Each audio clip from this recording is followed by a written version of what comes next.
Present होती है वो डिस्ट्रॉय हो जाती है, जिसकी वजह से हीमोलिटिक एनीमिया होते हैं, क्योंकि ये अपनी लाइफ स्पैन को पूरा नहीं कर पाएंगे और जल्दी ये ब्रेक डाउन हो जाएंगे।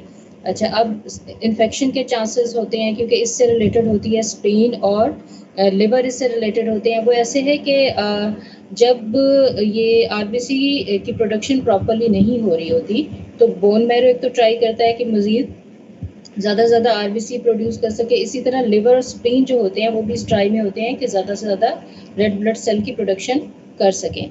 ठीक है, उसकी वजह से क्या होता है कि लिवर की भी एनलार्जमेंट हो जाती है, स्प्लीन की भी, और मैरो हाइपरप्लेजिया भी हो जाता है। ठीक है, तो उसकी वजह से डिफरेंट तरह की फर्दर कॉम्प्लिकेशन हो जाती हैं। ठीक है, स्प्लेनिक और रीनल डिसफंक्शन आ जाती हैं और मैरो हाइपरप्लेजिया हो जाता है।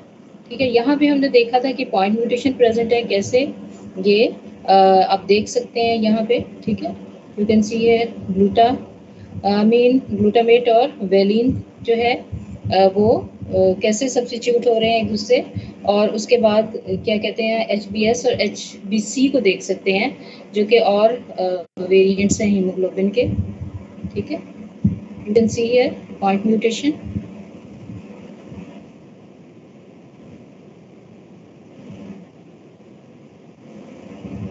यहाँ पे देख सकते हैं, ये डायग्राम आपके बुक से ली है कि माइक्रो इन्फार्क्ट्स होते हैं और वो टिश्यू एनॉक्सिया प्रोड्यूस करते हैं, यानी ऑक्सीजन की सप्लाई टिश्यू को कंप्रोमाइज हो जाती है, जिसकी वजह से स्फीयर पेन जनरेट होती है।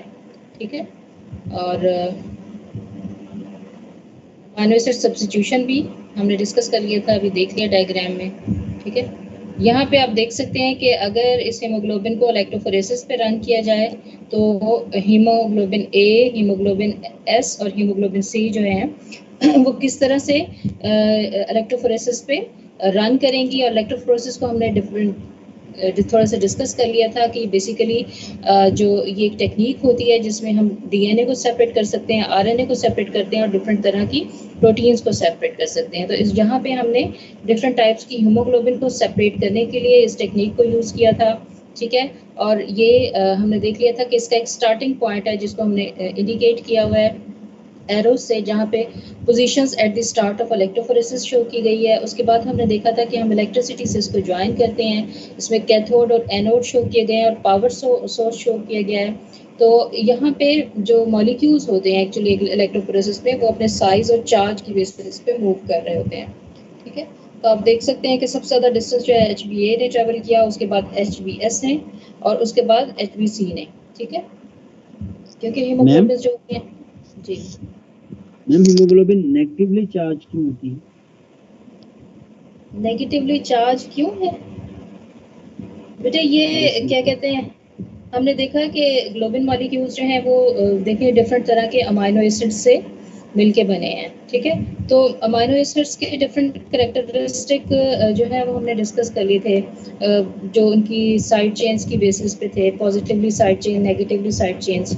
ठीक है, तो इसी तरह से ये हीम और ग्लोबिन जब मिलके हीमोग्लोबिन बनाते हैं तो ये इसके ऊपर जो नेट चार्ज आता है दैट इज़ नेगेटिव चार्ज, और ये अगर हम इसको इलेक्ट्रोफोरेसिस पे रन करेंगे तो it will move toward the anode. जैसे डीएनए जो होता है ना उसके ऊपर भी नेगेटिव चार्ज होता है, और हिस्टोन प्रोटीन जो होती हैं जो उसके साथ कंबाइन करती हैं दैट हैव पॉजिटिव चार्ज। इसी वजह से हिस्टोन प्रोटीन और डीएनए जो होता है उसका एक स्ट्रॉन्ग इंटरेक्शन डेवलप होता है, और जो क्रोमोसोम की कम्पैक्ट शेप होती है वो किस वजह से होती है, वो इस इंटरेक्शन की वजह से, और coiling, recoiling and further recoiling का प्रोसेस जो होता है वो ultimately condense form of chromosome जो होता है उसको जनरेट करता है।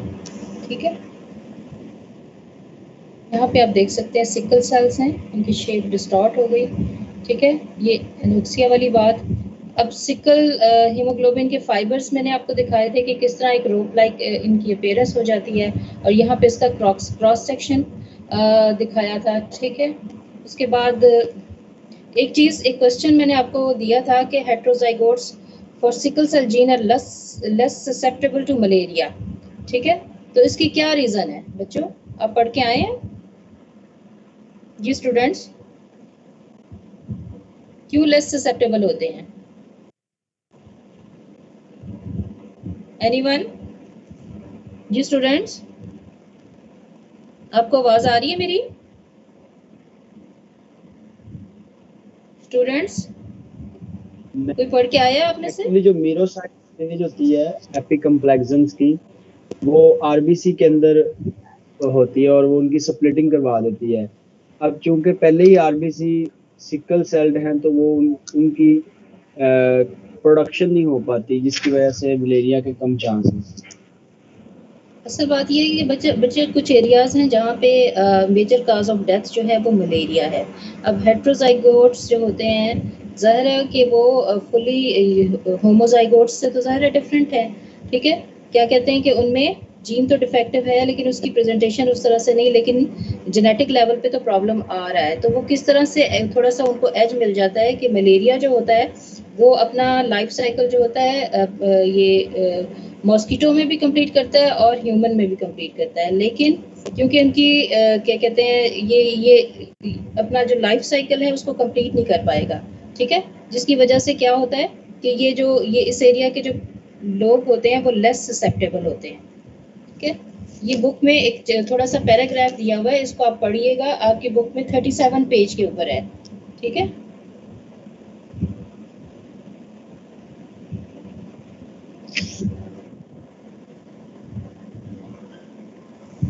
अच्छा मैम लेकिन हेट्रोजाइगस तो नॉर्मल होंगे। हाँ, लेकिन बेटा इसमें ससेप्टेबिलिटी होती है कि इसमें यही मेंशन किया गया है कि for example heterozygotes for sickle cell gene are less susceptible to severe malaria caused by parasite Plasmodium falciparum. The organism spends an obligatory part of its life cycle in RBC, and one theory is that because these cells in individual heterozygotes for HPS, like those in homozygotes, have a shorter lifespan than normal, ठीक है, कि इनमें भी shorter life span होता है। The parasite can not complete the intracellular stage of its development, ठीक है, यानी सेल के अंदर जो उसकी स्टेज ऑफ डेवलपमेंट है उसको वो कंप्लीट नहीं कर पाएगा। And this fact may provide a selective advantage to heterozygotes living in regions where malaria is the major cause of death, ठीक है। ये आपकी बुक के वर्ड हैं एट 37 पेज। उसके बाद हमने हीमोग्लोबिन सी और हीमोग्लोबिन एससी डिजीज को देखा था, ठीक है। अब बेटे हमारा जो मेन टॉपिक है ना आज का वो थैलासीमियाज हैं। थैलासीमियाज जो हैं हीमोग्लोबिनोपैथीज में ही इंक्लूडेड हैं, और थैलासीमियाज जो होते हैं they are hereditary haemolytic diseases होती हैं। और इसमें होता क्या है बेसिकली जो ग्लोबिन चेन की सिंथेसिस होती है उसमें इम्बैलेंस आ जाता है, ठीक है। बेसिकली ये most common single gene disorders होते हैं ह्यूमंस में। अच्छा, अब क्या होता है, हमें पता है कि जो ग्लोबिन चेन्स हैं वो दो तरह से होती हैं। दो हमारे पास अल्फा ग्लोबिन चेन्स होती हैं और दो जो है वो बीटा ग्लोबिन चेन्स होती हैं, ठीक है। और इनकी सिंथेसिस जो होती है एक्चुअली वो कोऑर्डिनेट हो रही होती है, ठीक है। यानी एक जो प्रॉपर अमाउंट होती है, यानी इतनी अल्फा चेन्स बननी है, इतनी अमाउंट में बीटा चेन बननी है, ये सारी की सारी सिंथेसिस जो होती है, जब ये सिंथेसिस का प्रोसेस होता है, सिंथेसिस का प्रोसेस कैसे होता है उसी तरह से जैसे हर प्रोटीन की सिंथेसिस होती है, यानी डीएनए से आरएनए और आरएनए से फिर फर्दर प्रोटीन, जिसको हम central dogma of molecular biology बोलते हैं, ठीक है। इसी तरह से ये अल्फा और बीटा चेन्स जो होती हैं सिंथेसाइज हो रही होती हैं, और इनकी सिंथेसिस का प्रोसेस जो होता है वो कोऑर्डिनेटेड होता है, ठीक है। और इस कोऑर्डिनेशन के नतीजे में we get 2 alpha chains and 2 beta chains. अब क्या होता है थैलासीमियास में बेसिकली या तो अल्फा चेन की सिंथेसिस कंप्रोमाइज्ड होती है या बीटा ग्लोबिन चेन जो होती है उसकी सिंथेसिस कंप्रोमाइज हो जाएगी या एबनॉर्मल होगी, ठीक है। अब this thalassemias can be caused by variety of mutations, ठीक है। अब म्यूटेशंस जो होती हैं हमारे पास जो होती हैं कई तरह से हो सकती हैं, ठीक है। अब जो क्या कहते हैं उसमें अल्फा थैलासीमिया है उसमें डिफरेंट तरह का प्रॉब्लम आएगा, डिफरेंट जीन इन्वॉल्व होगा, ठीक है, और डिफरेंट क्रोमोसोम इन्वॉल्व होगा, डिफरेंट जीन्स भी इन्वॉल्व होंगे, जाहिर है। बीटा थैलासीमिया जो है उसमें डिफरेंट क्रोमोसोम और डिफरेंट जीन्स जो होते हैं वो इन्वॉल्व होते हैं, ठीक है। तो अब हम देखते हैं स्टेप बाय स्टेप कि किस तरह की म्यूटेशंस होती हैं और वो किस तरह से प्रॉब्लम्स को जनरेट करती हैं। अच्छा, म्यूटेशंस जो हमने डिफरेंट टाइप्स डिस्कस की वो स्टेप स्टेप हम देख लेंगे। उसमें इंटायर जीन की डिलीशन होती है, यानी पूरी की पूरी जीन ख़त्म भी हो सकती है या सब्स्टिट्यूट भी हो सकती है, और बहुत सारे न्यूक्लियोटाइड की डिलीशन या सब्स्टिट्यूशन का प्रोसेस भी हो सकता है, ठीक है। ये दिखाई गई है डायग्राम्स जिसमें हमने बीटा ग्लोबिन जीन म्यूटेशन देखी है बीटा थैलासीमिया की, और इसको थोड़ा सा मैं आपको डिटेल में बताती हूँ। बीटा थैलासीमिया क्या होते हैं? इसमें बेसिकली क्या होता है कि बीटा ग्लोबिन चेन की सिंथेसिस जो होती है वो या डिक्रीज्ड होती है या अब्सेंट होती है, और ये प्रॉब्लम किस वजह से जनरेट होता है? It is due to a point mutations. अच्छा, जब हम जेनेटिक्स को स्टडी करेंगे तो हम देखेंगे कि पॉइंट म्यूटेशंस जो होती हैं वो डिफरेंट तरह की होती हैं। जो बेसिक होता है इसमें पॉइंट म्यूटेशन में, ये बेसिकली एक सिंगल न्यूक्लियोटाइड बेस जो होती है वो चेंज होती है। अच्छा, अब इनको हम पॉइंट म्यूटेशंस को डिफरेंट ग्रुप्स में हम डिवाइड कर देते हैं। वो कौन कौन से ग्रुप्स होते हैं? एक तो साइलेंट म्यूटेशंस हो सकती हैं, ठीक है, एक मिससेंस म्यूटेशंस हो सकती हैं, एक नॉनसेंस म्यूटेशंस हो सकती हैं, ठीक है।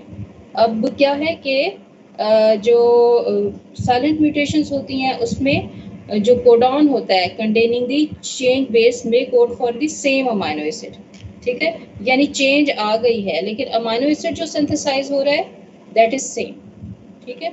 उसके बाद मिससेंस जो म्यूटेशंस होती हैं उसमें क्या होता है कि कोडॉन कंटेनिंग दी चेंज बेस में code for different amino acid, ठीक है, यानी चेंज आई है कोडॉन में लेकिन उसकी वजह से क्या होता है जो अमाइनो एसिड की सिंथेसिस है वो भी अफेक्ट हो गई है, ठीक है।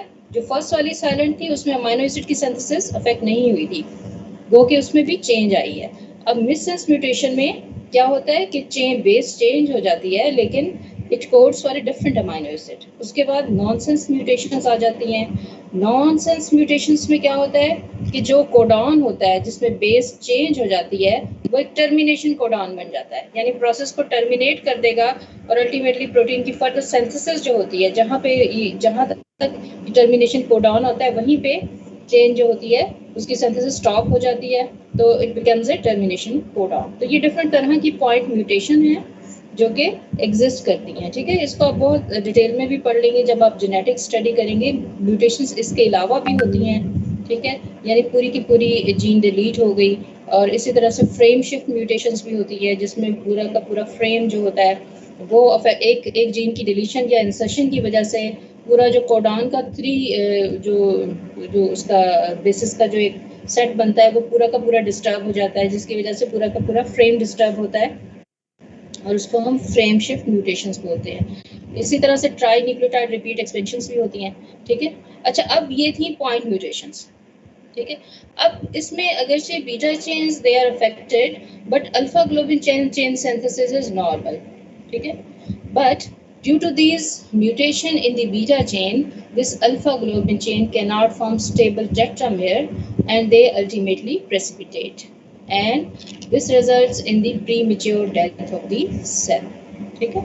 तो क्या हुआ बीटा थैलेसीमिया में कि बीटा ग्लोबिन चेन की सिंथेसिस डिक्रीज और एब्सेंट है as the name indicates and it is due to point mutation, ठीक है। सिंगल न्यूक्लियोटाइड में चेंज आई है जिसकी वजह से ये बीटा थैलेसीमिया जनरेट हो रहा है, और जिसकी वजह से फंक्शनल mRNA यानी मैसेंजर आरएनए जो होता है, हमने देखा था कि प्रोटीन सिंथेसिस में 3 तरह के आरएनए जो होते हैं वो कोऑर्डिनेशन में वर्क करते हैं। कौन कौन से आरएनए होते हैं? मैसेंजर आरएनए होता है, ट्रांसफर आरएनए होता है और राइबोसोमल आरएनए होते हैं, ठीक है। अगरचे बीटा चेन की सिंथेसिस अफेक्टेड है लेकिन अल्फा ग्लोबिन चेन की सिंथेसिस जो है that is normal and it can not form stable tetramers and therefore precipitate, ठीक है। तो ये थी कंडीशन जिसमें बीटा थैलेसीमिया होता है। यहाँ पे आप देख सकते हैं डायग्राम में। अब ये बेसिकली जो क्रोमोसोम जो होता है वो 11 क्रोमोसोम जो होता है ये बीटा थैलेसीमिया से रिलेटेड होता है। ईच कॉपी यहाँ पे आप देख सकते हैं, each copy of chromosome 11 has only 1 gene for beta globin chain. यहाँ पे आप देख सकते हैं नॉर्मल में, ठीक है। ये अब नेक्स्ट आ गया जिसमें, अच्छा, इसमें थैलेसीमिया जो होता है इसमें हेटेरोजाइगस और होमोजाइगस दोनों स्टेट्स जो होती हैं वो प्रेजेंट होती हैं। यहाँ पे आप देख सकते हैं कि एक नॉर्मल जीन है और एक डिफेक्टिव आ रहा है जिसकी वजह से क्या हो रहा है, बीटा थैलेसीमिया माइनर हो रहा है, ठीक है। और यहाँ पे दोनों जीन्स जो हैं ये डिफेक्टिव आ रहे हैं, तो ये क्या है कि बीटा थैलेसीमिया जो है मेजर हो रहा है, ठीक है। ये नॉर्मल है जिसमें दोनों चेन्स जो है दैट आर नॉर्मल, ठीक है। तो इसकी वजह से क्या होता है कि अल्फा चेन्स जो होती हैं वो अल्टीमेटली प्रेसिपिटेट कर जाती है। ठीक है, तो ये थी सिचुएशन। अब क्या है कि हमने देखा कि दो तरह की थैलासीमियाज हैं, बीटा थैलासीमियाज, एक माइनर है और एक मेजर है।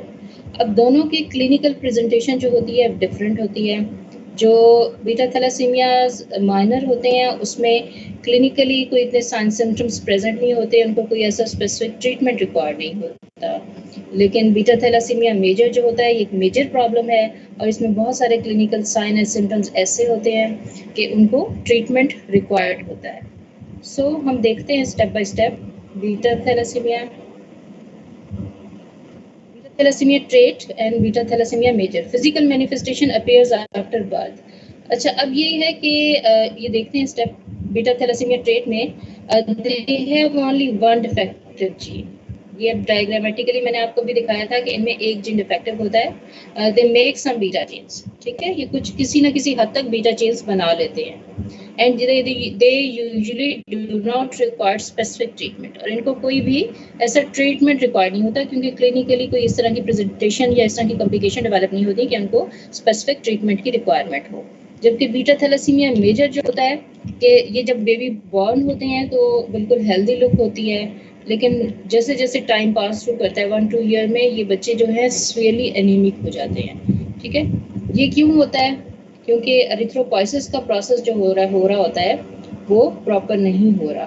ठीक है, जाहिर है जब ग्लोबिन चेन की सिंथेसिस ही कंप्रोमाइज्ड है तो क्या है कि जाहिर है कि हीमोग्लोबिन ही प्रॉपर नहीं बन पा रही, आरबीसी ही प्रॉपर नहीं हो रहे, इनफेक्टिव एरिथ्रोपोइसिस का प्रोसेस हो रहा होता है।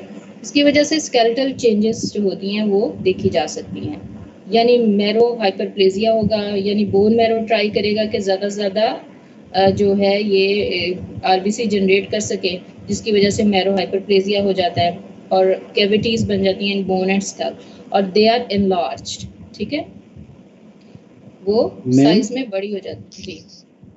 मैम बाय बर्थ क्यों नहीं सिम्टम्स आएंगे? बाय बर्थ नहीं होते बेटे, फिजिकली जो होता है वो बच्चा जब बॉर्न होता है तो वो बिल्कुल उसमें एज सच क्या कहते हैं वो ठीक होता है बिल्कुल देखने में। ठीक है, यानी एज सच कोई अब जेनेटिकली तो अगर एडवांस टेक्निक्स हों हमारे पास तो जेनेटिकली हम पता लगा सकते हैं, लेकिन हमारे मुल्क में एज सच ऐसी कोई एडवांस टेक्निक्स जो होती हैं वो अभी फ़िलहाल इस तरह की एग्जिस्ट नहीं करती। लेकिन यह है कि जो अब्रॉड जो कंट्रीज़ हैं उनमें क्या जेनेटिकली आप एवेल्यूएट कर सकते हैं कि अगर इस तरह का कोई प्रॉब्लम आ रहा है तो उसको आप बिफोर बर्थ जो है उसको एवेल्यूएट कर सकते हैं कि ये क्रोमोसोमल चेंज आ रही है, ये म्यूटेशन आ रही है। ठीक है, लेकिन इसमें ये होता है कि नेचुरली ये जो बेबीज़ होते हैं ये बर्थ होते हैं, पहले बच्चों फीटल हीमोग्लोबिन होती है जो इंट्रायूट्राइन लाइफ में होती है।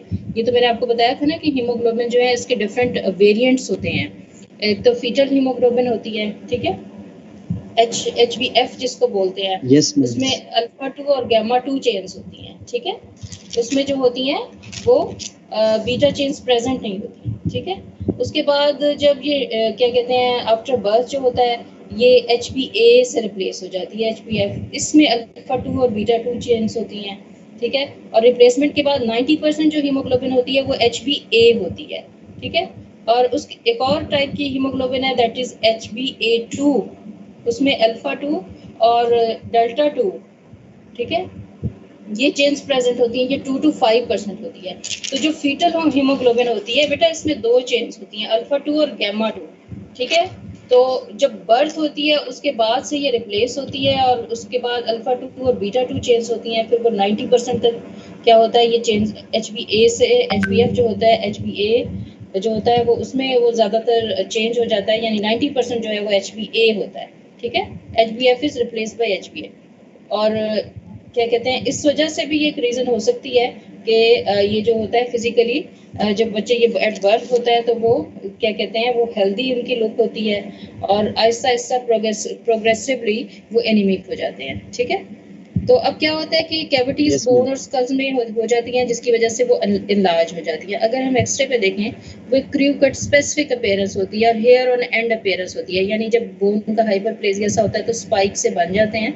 और टिपिकल एक्सरे पे कट्स, ये आप जब अपनी पीड्स मेडिसिन वगैरह पढ़ेंगे तो उसमें देखेंगे कि आप वो स्पेसिफिक एक्सरेज होते हैं थैलेसीमियास के पेशेंट की, क्रू कट अपीयरेंस होती है, ठीक है। और हेयर ऑन एंड अपीयरेंस जो होती है वो प्रेजेंट होती है। मैक्सिलरी बोन्स जो होती हैं, फेशियल बोन यानी जो फेस पे बोन्स प्रेजेंट होती हैं वो इनलार्ज हो जाती हैं और फेस की चिपमंक अपीयरेंस हो जाती है, ठीक है। और ये this is due to bone enlargement, ठीक है। अच्छा, अब इनको इनको हम कैसे ट्रीट कर सकते हैं? These patient require regular transfusion of blood. इनको मुसलसल ट्रांसफ्यूजन्स की ज़रूरत होती है, ठीक है। और क्या कहते हैं, आपने देखा होगा कि बहुत सारी फाउंडेशंस हैं मुल्क में जो कि थैलेसीमिया के पेशेंट्स से रिलेटेड होती हैं, और वो ब्लड मतलब वहाँ पे जो इस तरह के अफेक्टेड पेशेंट होते हैं वो जाते हैं और उनकी ट्रांसफ्यूजन का प्रोसेस होता है। लेकिन चूँकि ट्रांसफ्यूजन होती है, रिपीटेड ट्रांसफ्यूजन होती है, इसलिए इसमें आयरन ओवरलोड जो होता है उसके चांसेस जो होते हैं बहुत ज़्यादा हो जाते हैं। इसकी वजह से चिलेशन थेरेपी दी जाती है, यानी जो एक्सेस आयरन होता है उसको वो बाहर निकाल देता है, ठीक है। और एक क्यूरेटिव ऑप्शन ये भी हो सकती है कि सेल जो स्टेम सेल्स हैं उनकी ट्रांसप्लांटेशन कर दी जाए, तो उस तरह से भी इस चीज़ को डील किया जा सकता है। तो ये बेसिकली इसका ट्रीटमेंट है। यहाँ पे आप देख सकते हैं क्लिनिकल प्रेजेंटेशन है थैलेसीमिया माइनर की।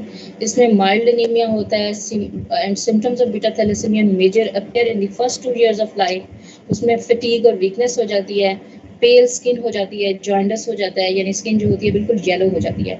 एब्डोमेन आप देख सकते हैं इस बच्चे में प्रोट्रूड कर जाता है, और स्प्लीन और लिवर जो है इनलार्ज हो जाते हैं। स्प्लीन और लिवर क्यों इनलार्ज होते हैं, मैंने आपको बताया था कि जब बोन जब ये आरबीसीज की प्रोडक्शन ही वो ठीक नहीं हो रही, ठीक है, तो उसकी वजह से क्या होता है कि लिवर स्प्लीन जो होते हैं और उनका एक्सेसिव हेमोलिसिस हो रहा है या उसमें प्रॉब्लम आ रहा है, तो क्या होता है लिवर और स्प्लीन जो होते हैं एज ए कंपनसेटरी मैकेनिज्म ज़्यादा से ज़्यादा प्रोडक्शन करते हैं, ठीक है, जिसकी वजह से वो इनलार्ज हो जाते हैं, ठीक। अब उसके बाद आप देख सकते हैं यूरिन जो होता है वो डार्क हो सकता है, एबनॉर्मल फेशियल बोन्स और पुअर ग्रोथ होती है। इन पेशेंट्स में एपिटाइट भी नॉर्मल नहीं होती, पुअर एपिटाइट होती है। अच्छा, अब क्या होता है कि जो एडोलिसेंट्स होते हैं इस एज के, यानी उनमें क्या होता है कि ये बीटा थैलेसीमिया की जो स्वेयर फॉर्म होती है तो इनमें प्यूबर्टी भी डिलेड होती है। इससे डिफरेंट तरह की जो कॉम्प्लिकेशंस होती हैं वो जनरेट होती हैं इस तरह के पेशेंट्स में, और डिफरेंट जो सिस्टम्स होते हैं इनके अल्टीमेटली अफेक्टेड होते हैं। ये एक डायग्राम है जिसमें बीटा थैलेसीमिया मेजर। जी बेटा। मैम, जो स्टेम सेल जो आपने जिक्र किया है, मैम वो क्यों नहीं परफॉर्म करते? वो क्या? बोन मैरो ट्रांसप्लांट वो क्यों नहीं परफॉर्म होता आमतौर पर? ब्लड ही हम डोनेट करते हैं। रिसोर्सेज की कमी है बेटा, हमारी सोसाइटी में तो बहुत सारी चीज़ें जो हैं वो रिसोर्सेज की कमी की वजह से नहीं परफॉर्म हो पाते हैं, इसीलिए यहाँ पे ज़्यादातर तो ब्लड ट्रांसफ्यूजन जो होती है वही होती है। आपने देखा होगा कि ये डिफरेंट फाउंडेशंस के नाम भी सुने होंगे कि जो कि इसको इस चीज़ को फैसिलिटेट कर रही हैं, ठीक है। और दूसरा ये एक्सपेंसिव प्रोसीजर भी होगा, हर कोई अफोर्ड भी नहीं कर पाता होगा, ठीक है। अब ये बीटा थैलेसीमिया मेजर का पेशेंट दे सकते हैं। अच्छा, ये एक ईस्टर्न मिडिल ईस्टर्न बॉय है, इसमें प्रोमिनेंट मैक्सिला को आप देख सकते हैं। आप देख सकते हैं कि मैक्सिला प्रोमिनेंट होने की वजह से उसके फेशियल एक्सप्रेशन जो है बिल्कुल चेंज हो गए हैं। अच्छा, widening of the bridge of the nose हो गया है, ठीक है। Mark bossing of frontal and parietal bones, यानी बाहर की तरफ निकली हुई होती हैं, ठीक है। और मैंगोलाइट अपीयरेंस तकरीबन इसकी ये नज़र आ रही है यहाँ पे, यानी बोन्स जो होती हैं ज़ाहिर है वो डिफॉर्म हो जाएंगी तो फेशियल चेंजेस आएंगी, फेशियल एक्सप्रेशन ही चेंज हो जाएगा। उसके बाद हम आते हैं बेटे मैंगोलाइट अपीयरेंस से क्या मुराद है? मंगोलियन फेसेस होते हैं ना, जैसे कि वो जो जेनेटिक डिसऑर्डर्स भी होते हैं दूसरे, जैसे वो क्या कहते हैं डाउन सिंड्रोम, और हाँ डाउन सिंड्रोम वगैरह होते हैं उसमें and the cut and margins नाम दिया, जैसे चिपमंक अपीयरेंस भी थोड़ी सी ये भी मेंशन किया होता है कुछ बुक्स में, ठीक है ना। तो ये बेसिकली बोन चेंजेस होती हैं जिसकी वजह से अपीयरेंस एक आम नॉर्मल से हटके एक चेंज अपीयरेंस हो जाती है, ठीक है। उसके बाद आ जाते हैं अल्फा थैलेसीमियास। इसमें क्या होता है, अल्फा ग्लोबिन चेन जो होती है उसकी सिंथेसिस या डिक्रीज्ड होती है या एब्सेंट होती है, ठीक है। इसमें अब कौन सा क्रोमोसोम बेसिकली इन्वॉल्व होता है, इसमें क्रोमोसोम 16 इन्वॉल्व होता है इसमें, और 4 जीन्स जो होते हैं उनकी इन्वॉल्वमेंट आ जाती है, ठीक है।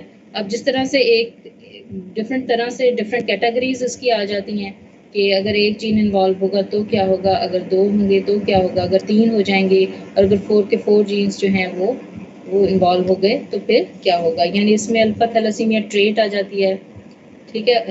Alpha thalassaemia trait, homozygous form H haemoglobin H disease आ जाती है, हाइड्रॉप्स फिटालिस आ जाता है, फीटल डेथ होती है जिसमें, ठीक है। अब ये देखते हैं हम अल्फा थैलेसीमिया ट्रेट क्या है। हर इंडिविजुअल जीनोम जो होता है इसमें 4 copies of alpha globin genes होती हैं।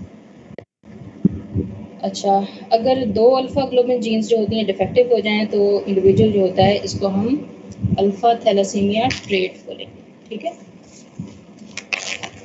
अब क्या होता है कि अगर हम देखें कि नॉर्मल इंडिविजुअल से कंपैरिजन करें, ठीक है, 4 जीन्स हैं, अल्फा 1 अल्फा 2, ठीक है, अल्फा 1 अल्फा 2, ठीक है, ये 4, each copy of chromosome 16 has 2 adjacent gene for alpha globin chains, ठीक है, 2 अल्फा 1 की और 2 अल्फा 2 की, ठीक है। अगर इसमें से एक जीन जो है वो डिफेक्टिव हो जाए तो इस चीज़ को हम साइलेंट कैरियर कहते हैं, ठीक है।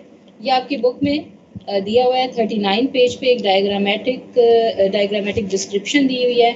आप उसको देखेंगे, उसमें सारा जीन्स की डिस्क्रिप्शन दी हुई है और उसको आप बड़े प्रॉपरली अंडरस्टैंड कर पाएंगे। अब क्या होता है कि एक स्टेज आ गई साइलेंट कैरियर है, यानी कोई क्लिनिकल उसकी प्रेजेंटेशन नहीं है, जस्ट वो जो बंदा है या बंदी है वो साइलेंट कैरियर है, ठीक है। उसके बाद जो स्टेज जिसमें क्लिनिकल प्रेजेंटेशन आ जाती है वो अल्फा थैलेसीमिया ट्रेट है, ये होती है हेट्रोजाइगस फॉर्म होती है, और एक इसमें माइल्ड सिम्टम्स जो होते हैं क्लिनिकली वो प्रेजेंट होते हैं, ठीक है। और इसमें क्या होता है कि if 2 alpha globin chains are defective the individual is designated as having alpha thalassaemia trait, ठीक है।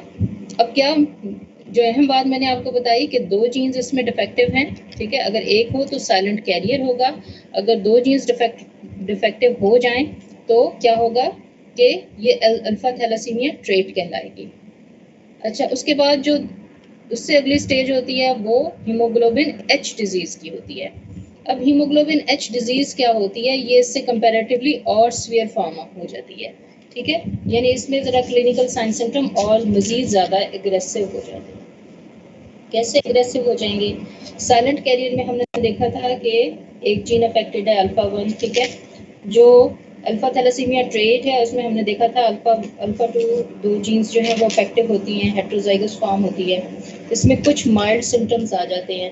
अब ये जो हीमोग्लोबिन एच डिजीज़ होती है इसमें क्या होता है कि mild to moderate severe haemolytic anaemia हो जाता है, ठीक है। इसमें क्या होता है, हीमोलिटिक एनीमिया होता है, यानी हीमोग्लोबिन की फॉर्मेशन प्रॉपर नहीं हो रही जिसकी वजह से ब्रेक डाउन हो रही है आरबीसीज की और हीमोलिटिक एनीमियाज को जनरेट कर रही है, ठीक है। अच्छा, इसमें क्या होता है कि मैंने बताया कि 3 जो उसकी चेन्स हैं वो अफेक्टेड हो जाएंगी, ठीक है, हीमोग्लोबिन एच में, ठीक है। यानी एक चेन नॉर्मल है और बाकी 3 जो हैं वो अफेक्टेड आएंगी, ठीक है। Synthesis of unaffected gamma and beta globin chain continue resulting in accumulation of gamma tetramers in newborn और beta tetramers, ठीक है। अब ये कि अल्फा चेन अफेक्ट हो रही है लेकिन बाकी जो चेन्स होती हैं वो सिंथेसाइज हो रही हैं और वो कम्युलेट हो रही हैं। अब इसी वजह से क्या होता है कि ये सॉल्युबल होते हैं टेट्रामर्स और ये कोई हीम टू हीम इंटरेक्शन नहीं करते, और इसमें बेसिकली हाइपरबोलिक कर्व जो होता है वो प्रेजेंट होता है, ठीक है। हाइपरबोलिक कर्व क्या होता है बच्चों बताएं, सिग्माइडल कर्व क्या होता है और हाइपरबोलिक क्या होता है। ये स्टूडेंट्स आपको मैंने बताया था बॉहर्स इफेक्ट हमने स्टडी किया था लास्ट टाइम। मैम आवाज कट के आ रही है। अच्छा, आवाज नहीं आ रही बच्चों, आप एक ही स्टूडेंट की आवाज मुझे आ रही है और कोई स्टूडेंट्स नहीं है। जी स्टूडेंट्स, मैम तस्वीर भी नहीं नजर आ रही आपकी। यस मैम आ रही है मैम, आवाज भी आ रही है, तस्वीर भी नजर आ रही है। आपको प्रेजेंटेशन नजर आ रही है? Yes ma'am. प्रेजेंटेशन नजर आ रही है ना? यस मैम, ठीक है, स्लाइड नजर आ रही है। ठीक है, ठीक है। चलें ठीक है, ये पढ़ के आइएगा। हमने बोहर्स इफेक्ट पढ़ा था, उसमें हमने देखा था कि कैसे हीमोग्लोबिन और मायोग्लोबिन के कर्व्स हमने डिस्कस किए थे। ठीक है, जिसमें एक हाइपरबोलिक था, एक सिग्माइडल था। इन दोनों को आप देख के आइएगा, मैं नेक्स्ट उसमें आपसे पूछूंगी। ठीक है, अब दूसरा आ गया हाइड्रॉप्स। जी बेटा। मैम समझ ही नहीं आई। बस ये बता दी बेटा मैं आपको बताती हूँ। कितनी चेंज होती है? हाँ मैं बताती हूँ बेटा। हीमोग्लोबिन एच जो डिजीज है ना, इसमें तीन चेन्स जो होती हैं वो अफेक्टेड हो जाएंगी। ठीक है, आप डायग्राम देखेंगे ना, 39 पेज पे प्रेजेंट है आपकी बुक में। उसमें आप हीमोग्लोबिन एच डिजीज देखेंगे, उसमें आप देखेंगे कि 4 चेन्स दिखाई गई हैं, एक 2 अल्फा 1 की, 2 अल्फा 2 की। उसमें एक अल्फा 1 नॉर्मल है, ठीक है, दूसरी अल्फा 1 भी नॉर्मल है, अल्फा 2 भी एक नॉर्मल है, और एक जो है वो डिफेक्टिव आ रही है। ठीक है, यानी 3 चेन्स जो है, सॉरी इसमें ये 3 चेन्स जो हैं ये डिफेक्टिव हैं और एक नॉर्मल आ रही है। मैंने रिवर्स बोल दिया। तो इस वजह से ये बहुत, इसमें क्या होता है कि हीमोग्लोबिन एच डिजीज को जनरेट करता है और इसमें वेरिएबल सिविरिटी होती है। ठीक है, as compare to alpha thalassaemia trait जो होती है, इसमें ज़रा सिम्टम्स एग्रेसिव होंगे। ठीक है, और इसमें क्या होता है कि 3 चेन्स जो होती हैं वो अफेक्टेड होती हैं। ठीक है, मैंने बात की थी जो हम स्टेप बाय स्टेप। जी मैम, फिर हम ये कह सकते हैं कि अल्फा थैलेसीमिया और बीटा थैलेसीमिया अगर दोनों मिल जाए तो H haemoglobin H disease result होगी। बेटा ये अल्फा, ये जो है ये हीमोग्लोबिन एच डिजीज जो होती है ये बेसिकली अल्फा चेन्स की डिफेक्ट की वजह से होती है। ठीक है, मैं आपको दोबारा बताती हूँ। ये जीन्स की जो बात हो रही है ना बेटे, मैंने इसमें बताया कि 4 जीन्स इन्वॉल्व हैं। Each copy of chromosome 16 has 2 adjacent genes for alpha globin chains. Chains जो होती हैं, सॉरी मैं आपको बताऊं कि 2 बीटा होती हैं, 2 अल्फा होती हैं, लेकिन जो अल्फा ग्लोबिन चेन्स जो होती हैं उससे जो इन्वॉल्व जीन्स हैं दैट आर अल्फा 1 अल्फा 2 फिर अल्फा 1 अल्फा 2 जो है, यानी ये 4 जीन्स जो होती हैं ये इन्वॉल्व होती हैं। ठीक है, तो अब क्या होता है कि जिस तरह से स्टेप बाय स्टेप जीन्स की इन्वॉल्वमेंट आएगी उसी तरह से ये इसके क्लिनिकल साइन एंड सिम्टम्स आ जाएंगे। अगर जो साइलेंट कैरियर है उसमें आप देखेंगे ये जीन जो है ये अल्फा 1 जो है ये एक अफेक्टेड है। ठीक है, साइलेंट कैरियर इसको हम बोलेंगे। उसके बाद अल्फा थैलेसीमिया ट्रेट में अल्फा 2 जो है जीन्स वो इन्वॉल्व हो जाती है, हेट्रोजाइगस फॉर्म आ जाती है। ठीक है, उसके बाद अल्फा थैलेसीमिया ट्रेट जो है इसमें क्या है, ये 2 फॉर्म्स ही आएंगी। उसके बाद क्या है कि हीमोग्लोबिन एच डिजीज जो होती है इसमें 3 जीन्स जो होती हैं वो अफेक्टेड हो जाती हैं। ठीक है, और जो इसके बाद क्लियर हुआ बच्चों? Yes ma'am. यानी चेन्स जो होती है वो तो 2 अल्फा और 2 बीटा हैं। ठीक है ना, सॉरी मैं ये बता रही हूँ आपको कि चेन्स 2 अल्फा 2 बीटा हैं, लेकिन जीन्स जो होती हैं ये क्रोमोसोम 16 पे होती हैं, वो 2 adjacent gene for alpha globin chains हैं। यानी अल्फा 1 2 ये हो गई और अल्फा 2 के लिए ये दो ये हो गई। ठीक है, ये नॉर्मल इंडिविजुअल्स में इस तरह से होती है। 4 जीन्स की इन्वॉल्वमेंट आ रही है। क्लियर हुई बात? Yes ma'am. या अभी कंफ्यूजन है इसमें? कौन है? जी स्टूडेंट्स,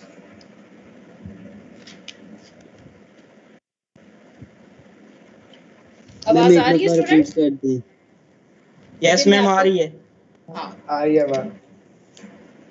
आ रही है मैम। अब मैं आपको बताती हूँ अल्फा थैलेसीमियास जो होते हैं उसमें इन ऑर्डर्स में क्या होता है। Synthesis of alpha globin chains is decreased और अब्सेंट। अल्फा ग्लोबिन चेन की सिंथेसिस या तो डिक्रीज होती है या अब्सेंट होती है, और ये किस वजह से होती है? डिलीशनल म्यूटेशन की वजह से होती है। ठीक है, और हर इंडिविजुअल जीनोम जो होता है उसमें 4 copies of alpha globin genes होती हैं।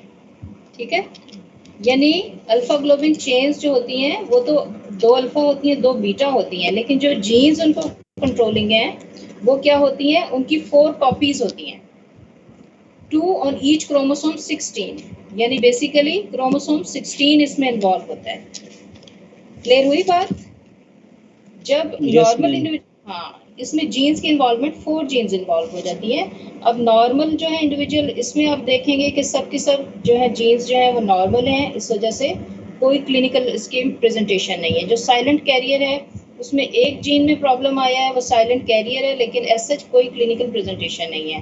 ठीक है, जहाँ पे माइल्ड सिम्टम्स की बात आती है वो अल्फा थैलेसीमिया ट्रेट होती है, उसमें 2 जो जीन्स हैं वो अफेक्टेड हो जाती हैं। ठीक है, और हीमोग्लोबिन एच डिजीज जो होती है उसमें 3 की इन्वॉल्वमेंट आ जाती है, 1 नॉर्मल होती है।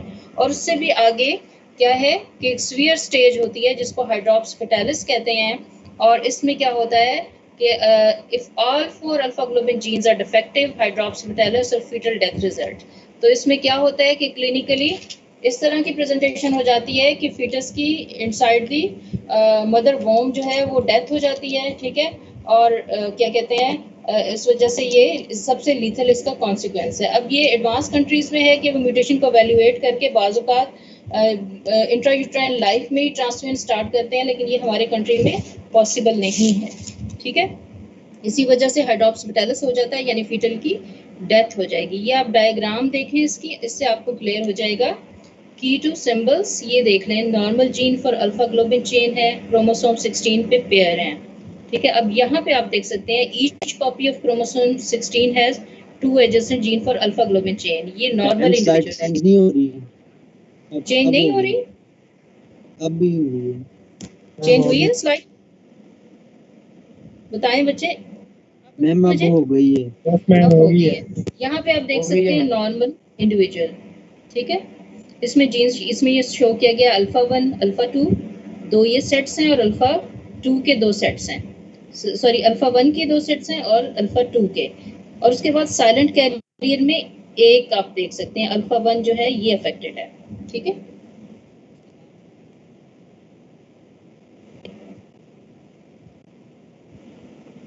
सॉरी ये अब इसमें आगे मूव नहीं हो रहा। इसके बाद आप अपनी बुक में देखेंगे तो अल्फा थैलेसीमिया ट्रेट जो है वो क्या कहते हैं, उसमें हेटेरोजाइगस फॉर्म है, उसमें क्या होगा कि ये दोनों जो पोर्शन है ये अफेक्टेड हो जाएंगे, ये दोनों जीन्स जो है ये अफेक्टेड हो जाएंगी। और जो हीमोग्लोबिन एच डिजीज़ है उसमें क्या होगा कि जैसे ये है ना, इसमें तो एक जीन अफेक्टेड है, उसमें एक नॉर्मल होगी, बाकी 3 जो हैं वो अफेक्टेड हो जाएंगी। ठीक है, और जो हाइड्रोप्स फेटालिस है जिसमें फीटल डेथ हो जाती है, यानी इंट्रायूट्राइन डेथ हो जाती है फीटस की, उसमें ये चारों के चारों जीन्स जो होती हैं ये अफेक्टेड होती हैं। इसी वजह से वो सर्वाइवल पॉसिबल नहीं होती, और जो बेबी होता है उसकी फीटल स्टेज में ही डेथ हो जाती है। सर ठीक है, मैम हम ये कह सकते हैं कि ये पॉलीजेनिक ट्रेट है? हाँ कह सकते हैं, यानी इसमें क्या कहते हैं 4 जीन्स बेसिकली इन्वॉल्व हैं, तो कह सकते हैं इसको। अच्छा, अब बच्चों ये हमारे ये जो टॉपिक्स थे हीमोग्लोबिनोपैथीज वाले, ये तो कंप्लीट हो गए हैं। ठीक है, बल्कि ऑलमोस्ट हमारा सारा का सारा जो सिलेबस है वो कवर हो गया है। ठीक है, जिसमें हमने अब स्टेप बाय स्टेप देख लिया जो हमारा जो सिलेबस था, उसमें सबसे पहले हमने अमाइनो एसिड्स जो थे उनको क्लासीफाई कर लिया, प्रोटीन को क्लासीफाई कर लिया। ठीक है, उसके बाद हमने देख लिया कि एसिडिक और बेसिक प्रॉपर्टीज़ अमाइनो एसिड की क्या होती हैं। ठीक है, उसके बाद हमने नेक्स्ट उसमें देखा था कि क्या कहते हैं जो ये जो है हीम और हीमोग्लोबिन जो है इसको देख लिया था हमने। ठीक है, प्लाज्मा प्रोटीन्स को हमने स्टेप बाय स्टेप देख लिया था। ठीक है, और प्लाज्मा प्रोटीन की कौन कौन सी टाइप्स हैं उसको देखा था। ठीक है, प्रोटीन का स्ट्रक्चर अगर हम लेते हैं तो हमने उसमें प्रोटीन के स्ट्रक्चर में उसकी सारी की सारी स्ट्रक्चर ऑर्गेनाइजेशन देखी थी, जिसमें हमने प्राइमरी, सेकेंडरी, टर्शियरी और क्वार्टरनरी स्ट्रक्चर को डिस्कस किया था। ठीक है, और उसके बाद हमने अमाइलॉइड डिजीज़ को डिस्कस किया था, जिसमें हमने अल्जाइमर और प्रायन डिजीज़ देखी थी। ठीक है, ग्लोबुलर प्रोटीन में हमने यही हीम को देखा था, हीम के साथ हमने बॉहर्स इफेक्ट को देखा था, और फिर हमने देखा था कि डिफरेंट फैक्टर्स जो हैं ये कैसे अफेक्ट करते हैं डिसोसिएशन कर्व को। ठीक है, हीमोग्लोबिन की हमने डिफरेंट टाइप्स देख ली थी, फिर हमने देख लिया था कि हीमोग्लोबिनोपैथीज कैसी कैसी होती हैं, फिर हमने देखा था कि जो जॉन्डिस है वो किस वजह से होता है, और पोरफायरियास क्या होते हैं, यानी हीम की सिंथेसिस में अगर किसी स्टेज पे कोई डिफेक्ट आ जाता है तो हम इसको पोरफायरिया बोलते हैं, और हमने डिफरेंट क्लासेस ऑफ पोरफायरियाज जो हैं हमने देख ली थी। हीमोग्लोबिन की सिंथेसिस भी देखी और हीमोग्लोबिन की डिग्रेडेशन का प्रोसेस में देखा हमने। जॉइंटस को डिस्कस किया जिसमें हमने डिफरेंट वैरायटीज़ के जॉइंटस जो थे उसको देख लिया था, ठीक है ना। अब ऑलमोस्ट ये हमारा सारा का सारा सिलेबस जो है वो कवर्ड है। छोटी कुछ टेक्निक्स हैं जो थोड़ा सा मैं आपको असाइनमेंट दूंगी कि आप खुद से पढ़ें इसको। एक तो इलेक्ट्रोफोरेसिस है टेक्निक, ठीक है। ये बेसिकली इसको हमने डिस्कस भी कर लिया था अभी जब मैंने दिखाया था आपको electrophoretic pattern of different types of haemoglobin जो था। तो उसमें बेसिकली ये एक लेबॉर्ट्री टेक्निक है, ब्रीफली मैं आपको बता देती हूँ। और ये it is used to separate DNA, RNA, protein, और it is based on the size and electric charge, ठीक है। एक इलेक्ट्रिक करंट जो होता है वो पास करता है और इस वजह से मॉलिक्यूल जो होते हैं वो सेपरेट हो सकते हैं। और ये सारा का सारा जो प्रोसेस होता है ये क्या कहते हैं, एक जेल लाइक सब्सटेंस होता है, उसमें जो मॉलिक्यूल होते हैं वो सेपरेट होते हैं, ठीक है। इसका ऑपरेटर्स अगर आप कभी क्या कहते हैं जब आपकी क्लासेस स्टार्ट होंगी प्रॉपर, यानी आप कॉलेज स्टार्ट होगा तो उसमें आप देख सकेंगे कि लैब में इलेक्ट्रोफोरेसिस का ऑपरेटर्स भी है, तो उसको आप ज़्यादा प्रॉपरली अंडरस्टैंड कर पाएंगे। उस ऑपरेटर्स के अंदर एक ट्रे लाइक एक स्ट्रक्चर होता है, उसमें हम जेल एक बनाते हैं, एक बफर डालते हैं, उस जेल को उस बफर के अंदर पुट करते हैं, और जो भी मटेरियल डीएनए, आरएनए या प्रोटीन जिसको हमने सेपरेट करना है वो हम उस जेल के अंदर इम्प्लांट कर देते हैं, उसको इलेक्ट्रोड से कनेक्ट करते हैं, और इस तरह से उस मटेरियल को हम सेपरेट करते हैं। क्योंकि जो मॉलिक्यूल्स होते हैं वो अपने चार्ज और साइज की बेस पे उस जेल के अंदर मूव करेंगे। उनको चूंकि हमने लेबल किया होता है डाई की मदद से, इसलिए हम उसको रिकग्नाइज कर देते हैं, ठीक है। यानी ये जो आरएफएलपी है ना, आरएफएलपी टेक्निक जो उनसे की है। आरएफएलपी बेटा डिफरेंट चीज होती है, वो होती है रिस्ट्रिक्शन फ्रेगमेंट लेंथ पॉलीमॉर्फिज्म, ठीक है। उसमें भी ये सारा प्रोसीजर जो होते हैं ये होते हैं, लेकिन वो एक डिफरेंट एस्पेक्ट है, ये एक टेक्निक जो है डिफरेंट है, ठीक है। आरएफएलपी होती है restriction fragment length polymorphism. Polymorphism को आप जेनेटिक्स में जाके डिस्कस करेंगे कि वो क्या होता है, तो उसकी बेसिस पे हम किस तरह से जो जेनेटिक म्यूटेशंस जो होती हैं ना उसको जो है वो रिकग्नाइज कर सकते हैं कि डिफरेंट लेंथ के फ्रेगमेंट्स बनते हैं, ठीक है। जहाँ पे भी जो अगर म्यूटेशन साइट्स जो होती हैं उनमें कोई जो अगर जहाँ पे म्यूटेशन होती है वहाँ पे जो उसकी ब्रेकेज होती है और फ्रेगमेंट्स जो जनरेट होते हैं उसकी लेंथ वेरिएबल हो जाती है, ठीक है। तो वो पूरा एक कॉम्प्लेक्स प्रोसीजर है जिसको आप जेनेटिक्स में हम बहुत अच्छे तरीके से स्टडी करेंगे। लेकिन ये इलेक्ट्रोफोरेसिस जो है वो एक डिफरेंट तरह से एक छोटी टेक्निक है जिसको मैं आपको बता रही हूँ, ठीक है। इसकी बेसिस ये है कि हम डिफरेंट मटेरियल्स जो होते हैं उनको सेपरेट कर सकते हैं। जस्ट इस आपकी अंडरस्टैंडिंग के लिए इतना सफिशिएंट है, यानी डीएनए, आरएनए और प्रोटीन को। और ये मैं बता रही हूँ आपका कि इसका ऑपरेटर्स जो है हमारी लैब में अवेलेबल है। आप इसको जब देखेंगे और थोड़ा सा आप इसको समझेंगे तो आप बहुत प्रॉपरली इसको अंडरस्टैंड कर पाएंगे। इलेक्ट्रोड्स के ज़रिए कनेक्टेड होता है, ठीक है, जैसे मैंने आपको बताया, और हम मटेरियल्स को इसमें सेपरेट कर सकते हैं on the basis of their charge and their molecular weight, ठीक है। इसी तरह क्रोमेटोग्राफी की टेक्निक्स भी होती हैं, ठीक है। वो भी इसी तरह से क्या कहते हैं डिफरेंट तरह की होती हैं। थिन लेयर है, आयन एक्सचेंज है, पार्टीशन क्रोमेटोग्राफी है, ठीक है। ये आपकी बुक में बड़ा अच्छा दिया हुआ है, हार्पर में भी दिया हुआ है। और अगर कोई मुश्ताक से स्टडी करना चाहता है तो क्रोमेटोग्राफी जो है वो आप वहाँ से स्टडी करते हैं। बेसिकली ये टेक्निक्स होती हैं, प्रोटीन्स से रिलेटेड होती हैं, ठीक है। तो आप इसको ज़रा थोड़ा सा खुद से ज़रा एफर्ट करें और इनको पढ़िएगा, ठीक है। बाकी जस्ट हमारे सारे के सारे टॉपिक्स जो हैं वो कंप्लीट हो चुके हैं जी। मैम हम जो बफी कोट की बात करते हैं, प्लाज्मा में ब्लड की बात करते हैं, जब बफी कोट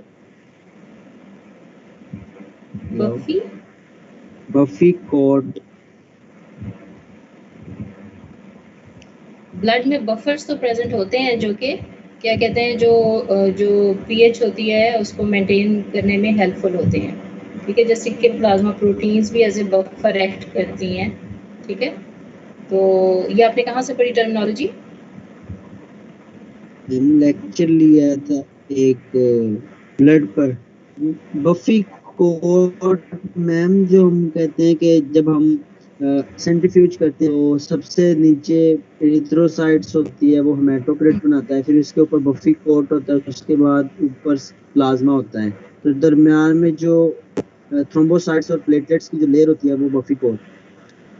अच्छा बेटा, ये क्या कहते हैं, आपकी फिजियोलॉजी से ज़्यादा रिलेट कर रहा है, ठीक है ना, ये ब्लड फिजियोलॉजी से ज़्यादा रिलेट कर रहा है, ठीक है। बहरहाल मैं इसको खुद भी पढ़ाऊंगी, मैं आपको फिर बता दूंगी अगर ये फिजियोलॉजी में है और क्या कहते हैं आपने पढ़ा है तो इसको डिस्कस किया जा यस सकता है। मैम, लेकिन ये फिजियोलॉजी में ही है। हाँ, ये फिजियोलॉजी, ब्लड फिजियोलॉजी से रिलेटेड है, तो उसमें आप इन डिटेल पढ़ भी लेंगे, मैं खुद भी आपको पढ़ के बता दूंगी, ठीक है। Okay okay. ओके बेटे, अल्लाह हाफिज़।